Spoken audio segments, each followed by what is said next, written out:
Hello, welcome back to my channel. Many thanks for stopping by. A couple of weeks ago I made this journal for my Maltipoo puppy, Archie, and I just thought that I would use up the Recollections paper pad that I've had for many years in my craft room. This was a great way to use it up because I don't usually use blue, so I've started to cut them up to fit the pages, which are 6.5 by 4.5 inches, that is. And I decided to use some washi tape as well. So what I'm doing is I've doubled up some of the pages to make it thick for me to journal on, and then there's single ones. So all the single ones I'm putting the paper pads on, the pieces. So that one's a single one, so I'll put one there, and this is a doubled page, that's a single, and so it goes on. I'm using up my washi tapes as well because I have got tons of washi tapes that need using up. Alright, so I mean, it really doesn't matter in whatever order I do it. This one's a nice one with frogs and bugs, I think it is. So I decided to put this one here. I think this one looks really pretty, and I'm going to continue through the pages.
I'm going to leave these pages to dry now. Done quite a few with the paper pad and washi tape.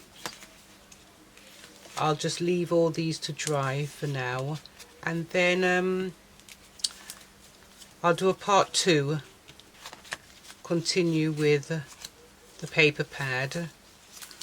And if I don't have enough to finish the pages, then I'll cut some more. Doesn't matter, I'll just cut some more so I can just finish up the paper pad, because as I said, I've had it for such a long while, and it would be nice to just use it up in Archie's book.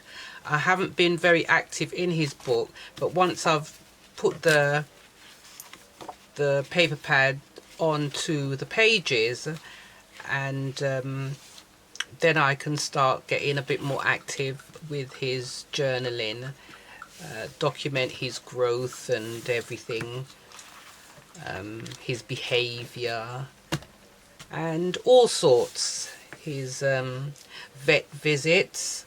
I'll see you back in part 2, because these need to dry, and then we can finish off these ones, and then I'll decide what else I want to do. Maybe do some pockets and stuff like that. If you did like this video, please give it a thumbs up. Don't forget to subscribe and hit the bell in order to receive notifications as to when I upload my new videos. Take care of your good selves, and I'll see you back soon. Bye now. Bye.